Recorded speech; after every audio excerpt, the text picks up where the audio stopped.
Have you ever stopped to think about what really happens when a ship disappears in the icy waters of Canada? I'm not talking about accidents that made the news and were forgotten. I'm talking about ships that sank over 100 years ago and that, in some inexplicable way, are still seen sailing in the fog. Sounds like a drunken fisherman's tale, right? But what if I told you that there are dozens of documented accounts, credible witnesses, even photographs that no one can explain? In 1902, a ship called the SS Bannockburn completely disappeared from radar. No storm recorded, no wreckage, no bodies. It simply evaporated in the middle of Lake Superior as if it had never existed. The most disturbing thing, decades later, experienced sailors, people who spend their entire lives on the lake, began to swear that they saw the Bannockburn sailing alone, always in the same stretch of water, always with the same tattered sails billowing in the wind. Coincidence, optical illusion, or something we simply cannot comprehend? Stick with me until the end of this video, because what you're about to discover might truly surprise you. I spent weeks researching the most mysterious shipwrecks in the Canadian Great Lakes, diving deep into historical archives, survivor accounts, diver testimonies, and even official Coast Guard records. And look, I'm skeptical by nature, but some things just don't make sense. Ships that appear in divers' dreams before they even know that wreckage exists. Sunken luxury vessels that seem to emanate an aristocratic presence, as if still protecting their secrets from the past. Steel giants that vanished in minutes, taking entire crews with them without even time to call for help. If you think ghosts only exist in abandoned houses or gloomy cemeteries, get ready, because Canada's lakes hold secrets that will send shivers down the spines of even the most skeptical. We're talking about waters that preserve shipwrecks so perfectly that they seem like time capsules frozen in the dark, icy depths. Places where the temperature is so low that bodies remain intact for decades, floating eternally inside ships that have become submerged tombs. Today, I'm going to introduce you to 7 ghost ships that continue to haunt Canadian lakes. 7 true stories ranging from elegant to absolutely terrifying. Have you ever experienced this? Have you ever felt that inexplicable chill when you're near the water at night? That feeling that something is watching you from the depths? Well, that's exactly what hundreds of people report when they cross these cursed waters. There are cases of ships that always reappear on the same date as their shipwreck, as if eternally reliving their last voyage. Others are detected by modern radar, but when rescue teams arrive at the scene, they find absolutely nothing. And then there est, that particular ship that holds such a macabre secret that experienced divers refuse to return, even decades after its discovery. What you need to understand is that Canada's Great Lakes aren't just beautiful postcards. They are liquid cemeteries that have swallowed thousands of lives throughout history. And when the fog descends, when the sun sets, and that strange stillness takes over the surface, it's impossible not to wonder, do they really rest in peace down there? Or do some of those ships, some of those souls, still drift eternally through the icy waters, trapped in an endless loop between life and death? Take a deep breath, because the journey that begins now will take you to the darkest and most inexplicable corners of the Canadian lakes. But before we dive headfirst into these mysteries, I need to ask you something. If this kind of content moves you, if these stories make your heart race, please leave a like on this video. Seriously, it really helps the channel grow and reach more people who, like you, are passionate about real mysteries and haunted places. And if you're not yet subscribed, click the subscribe button and activate the bell. Because every week I bring you stories like this, straight from the dark heart of Canada. Look, I created this channel because I believe there are incredible stories being forgotten, buried in time, and someone needs to bring them back to light. Your participation here, whether by liking, commenting, or sharing, is what makes this work worthwhile and allows it to reach more and more people. When you leave a comment telling me what you felt, if you've ever had a strange experience near water, or simply saying which ship impacted you the most, you're not just interacting with me, you're rebuilding a community of people seeking answers to the inexplicable. So go ahead and leave a comment below. Do you believe in ghost ships? Have you ever felt something strange when you were near a lake or the sea? Or do you have a story to share? I read all the comments, I swear. Okay, now that you're part of this journey with me, let's finally explore these 7 ships that defy any logical explanation. Get ready, because the first one will already send chills down your spine. Let's start with number 7, a story that seems straight out of a horror tale. but is real and documented for over a century. The sinking of the Maranne occurred in Lake Huron, under circumstances that remain shrouded in mystery to this day. It was a small vessel, nothing compared to the steel giants that came later, but the impact of its tragedy echoed through the decades in a way no one expected. The ship sank in the 19th century under conditions that records from the time describe as inexplicable. There was no severe storm recorded that day, no reports of a collision. It simply disappeared, taking its crew to the icy bottom. But here begins the truly disturbing part.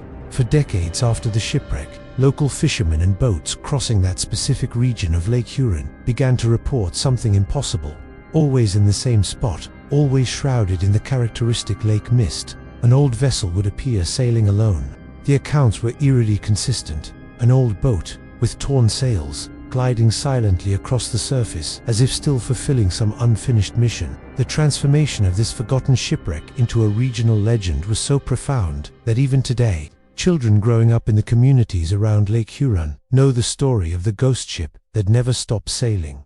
The blood-curdling detail: every time someone tries to approach the vessel, it simply disappears. It doesn't sink, it doesn't capsize, it doesn't speed away. It literally evaporates into the mist as if it had never been there. Dozens of witnesses over more than 100 years describe exactly the same phenomenon. Some say they feel a sudden chill when the boat appears. Others speak of a strange stillness that takes over the environment, as if the lake itself were holding its breath. But if you think that's scary enough, what comes next will make you question everything you think you know about the boundaries between life and death. In 1885, the SS Algoma faced one of the most brutal storms ever recorded on Lake Superior. This was no flimsy little boat. It was a robust ship, built to withstand the treacherous waters of the Great Lakes. But when nature decides to show its absolute power, it doesn't matter how much steel you have underfoot. The storm struck the Algoma with indescribable fury, pushing the ship against the sharp rocks of the shore. The impact was so violent that it literally split the ship in two. Imagine the scene. Dozens of people trapped on a broken ship, icy water flooding every compartment, cries of despair drowned out by the deafening sound of the storm. Many died instantly on impact. Others were thrown into the freezing waters of Lake Superior, where hypothermia killed them within minutes. The few survivors who managed to reach the shore faced a completely different, but equally terrifying, journey. In the days following their rescue, these survivors began to report phenomena that doctors of the time could not explain. Voices coming from the water at night, calling their names, the constant feeling of being watched by something invisible. Some woke up in the middle of the night with the absolute certainty that their dead companions were beside their beds. Most doctors attributed these accounts to trauma, to the psychological shock of having survived while so many others perished. But here is the revelation that completely changes this narrative. Even today, more than a century later, divers who visit the wreckage of the SS Algoma report identical experiences. They speak of a strong, oppressive presence, an energy that seems to emanate from the wreckage itself. It is not ordinary fear, not the natural anxiety of being submerged in a watery grave. It is a specific feeling of despair, of urgency, as if the souls who died there were still trying to escape, still trapped in those last moments of absolute terror. Experienced divers, people who spend their lives exploring shipwrecks, say that Algoma is different. There's something about that place that affects the mind in an inexplicable way. Some refuse to return after their first visit. Others return compulsively, as if they were being called, drawn by something greater than their own will. The behind-the-scenes stories of these diving expeditions reveal tense conversations, difficult decisions about whether or not to continue exploring that specific wreck. Now let me tell you something that will seem absolutely impossible until you realize how many independent people have reported exactly the same thing.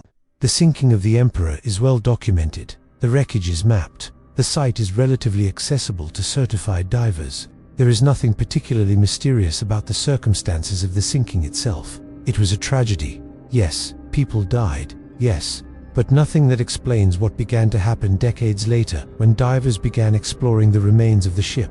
Multiple divers, with no connection to each other, some living in different states or countries, began reporting extremely vivid dreams about the Emperor. And here is the crucial detail. These dreams occurred before they had even dived on the ship for the first time. Some didn't even know exactly where the Emperor was located when they started dreaming about it. In the dreams, they see the crew in stunning detail, hear voices calling for help in a language many don't even speak when awake, feel the piercing cold of the icy water of Lake Superior. It's as if the ship itself is reaching out to their minds, inviting them, preparing them for something. When these divers finally descended to the wreckage, many were paralyzed by recognizing layouts, objects, even faces they had seen in their dreams. The skeptical mindset that most brought to diving completely shattered in the face of the impossibility of what they were experiencing. How do you dream of specific details of a place you've never visited? How do you recognize objects that are 60 meters deep, covered by decades of sediment, in a ship that sank before you were born? Experienced divers, with hundreds of expeditions under their belts, people who should be immune to this type of phenomenon, categorically state that the Emperor is unlike any other shipwreck they have ever explored. There is an energy there, a presence that cannot be measured with instruments, but which is unmistakably real to those who feel it. Some describe it as if the ship was somehow alive, aware of who is visiting, choosing who will feel its presence and who will only see rusty wreckage. And then we come to number 4, a story that blends elegance, luxury, and a mystery that defies any rational explanation. The Gunilda was no ordinary merchant ship. It was a private yacht, one of the most luxurious vessels of the early 20th century. Imagine the equivalent of a modern billionaire's yacht, but with all the opulence and sophistication of the golden age of sailing. Fine woods, gold finishes, custom-made furniture, works of art decorating the salons. It was a floating jewel, a symbol of wealth and good taste. The shipwreck occurred in an almost banal way compared to the violent tragedies of other ships. The Gunilda struck unmapped, submerged rocks and sank slowly, giving the crew and passengers time to escape. No one died, everyone was rescued, and the yacht gracefully descended to the bottom of Lake Superior, where it remains to this day as the best preserved and most luxurious shipwreck in Canada. The lake's icy water kept everything intact, literally creating an underwater time capsule where you can still see crystal chandeliers, pianos, silver cutlery, all exactly as they were more than a century ago. But here begins something truly strange. Divers who visit the Gunilda report sensations completely different from those reported at other shipwrecks. It's not terror, it's not despair, it's not fear. It's something more subtle and perhaps even more disturbing. They describe the feeling of invading something private, something sacred, as if they were entering someone's house without permission. Some speak of an elegant, almost aristocratic presence that observes every movement with silent disapproval. And here's the detail that makes even the most skeptical stop and think. There are consistent reports of people hearing piano music coming from the submerged ship. It's not auditory imagination. It's not the sound of water or diving equipment. Multiple people, on different dives, in different years, describe hearing specific melodies, Edwardian-era ballroom music, playing softly as if a ghostly party was still taking place in the submerged halls of the Gunilda. The transformation of this luxurious yacht into something supernatural happened gradually, but today it's impossible to ignore the number of similar reports. Write "I believe" in the comments if you feel that these stories carry a truth that goes beyond what we can explain. We now come to 3 cases that literally changed the way people view the Great Lakes forever. These aren't just forgotten shipwrecks or legends passed down through generations. These are events that shook entire communities, that generated official investigations, and that still occupy the minds of researchers and investigators today. And the most disturbing thing, the more you investigate, the less sense it makes. Let's start with number 3, a case that happened in 1975, meaning we're not talking about dusty old stories. This happened in the modern era, with technology, radio, communication, and advanced radar. The SS Edmund Fitzgerald was one of the largest cargo ships on the Great Lakes, a true steel giant over 200 meters long. This ship had experienced state-of-the-art navigation equipment and an extremely qualified crew of 29 men who knew those waters like the back of their hand. It was the kind of vessel that should have been practically indestructible.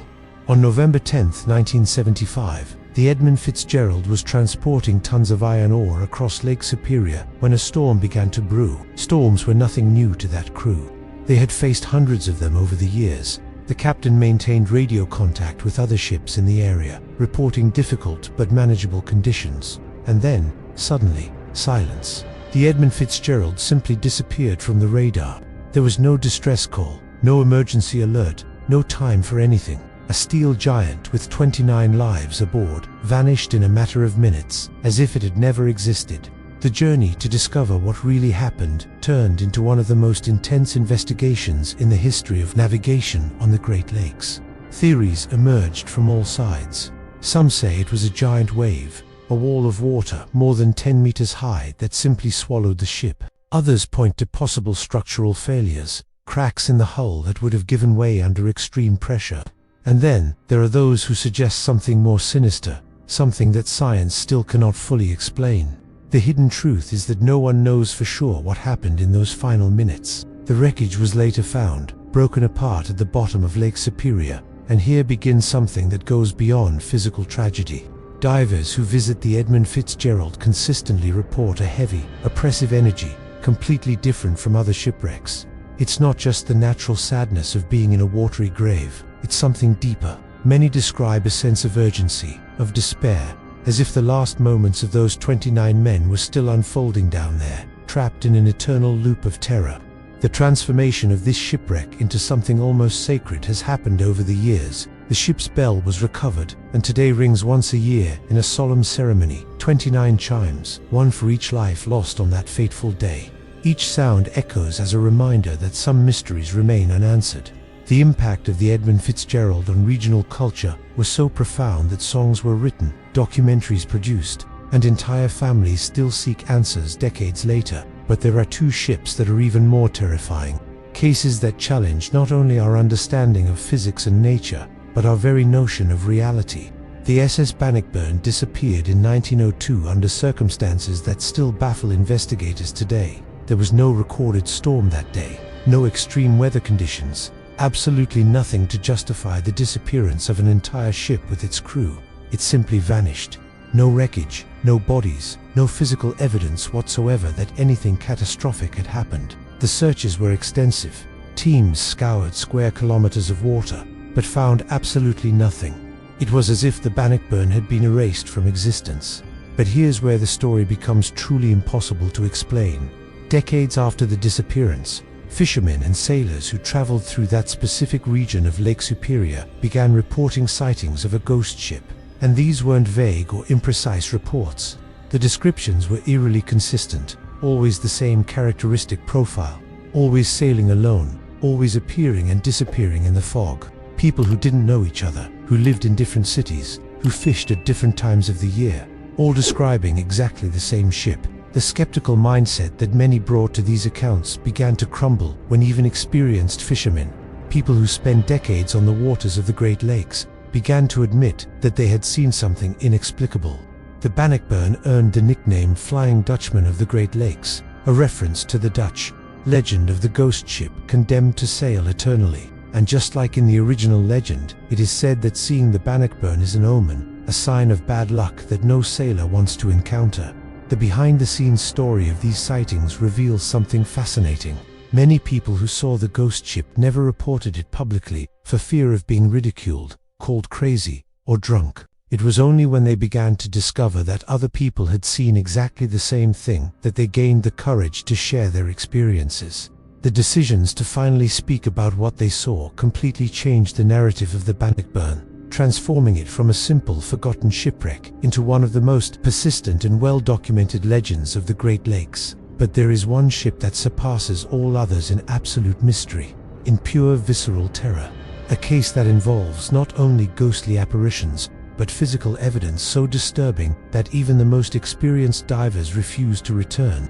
I'm talking about the SS Kamloops, known as the Ghost of Lake Superior. And when you find out why it received that name, you'll understand why it's considered the most haunted shipwreck in all of Canada. December 1927, a brutal storm swept across Lake Superior with a violence that even the most veteran captains could not recall ever seeing before.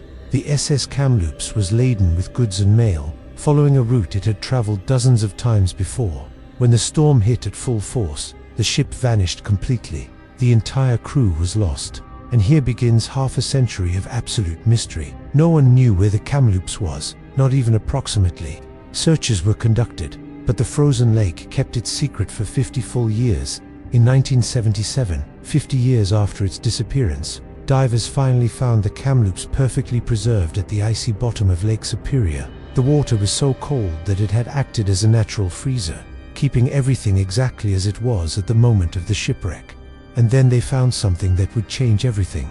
Inside the ship, floating in one of the flooded sections, was a body, completely preserved by the icy water, pale as marble, its eyes still open, staring into the void. The divers, in a mixture of horror and morbid respect, named it Old Whitey. But here's the detail that will keep you up at night. Old Whitey floats freely inside the ship, moved by underwater currents, and diver after diver, over decades, reports the same impossible thing. Old Whitey seems to follow visitors with its eyes. It's not imagination, it's not the movement of the water creating illusions. It's a visceral, primal sensation of being watched by something that shouldn't be conscious. Some divers describe turning their backs to explore another section of the ship, and when they look back, Old Whitey is in a different position, always facing them, always watching. The most disturbing revelation: even before Kamloops was discovered, there were reports of a ghost ship in that specific region of Lake Superior. People who had no idea a ship was down there reported seeing an old vessel sailing in the fog. After the discovery of the wreckage, divers began reporting experiences beyond the presence of Old Whitey. Voices coming from the dark sections of the ship, sensations of hands touching their equipment, an oppressive presence that seems to not want that place disturbed. Leave a comment below saying Old Whitey haunts me if this story affected you as much as it affected me when I researched it. Each of these 7 ships represents real lives, families who waited for news that never came, communities that lost loved ones in the icy depths. Today, the lakes seemed calm, beautiful, even romantic. But when the fog descends, when the wind changes, it's impossible not to wonder, are they still there, sailing, waiting, guarding their secrets? Science can explain shipwrecks, but it can't explain why so many people, in so many different decades, see the same ships ... in the same places. And you, do you believe that these ships still haunt Canadian lakes? Have you ever heard a ghost ship story, or do you know someone who has seen something inexplicable in the water? Tell me in the comments below. I read them all. And if you're fascinated by real mysteries like me, subscribe to the channel and turn on notifications, because every week I bring you scary stories, abandoned places and forgotten secrets of Canada that will make you question what is real. There's a video over here that perfectly complements what we discussed today. Click and continue with me there, because our exploration of the most haunted places in Canada is far from over. Until the next exploration. And remember, some places never truly let us go, even after we've left. The question is, are you ready to discover which ones they are?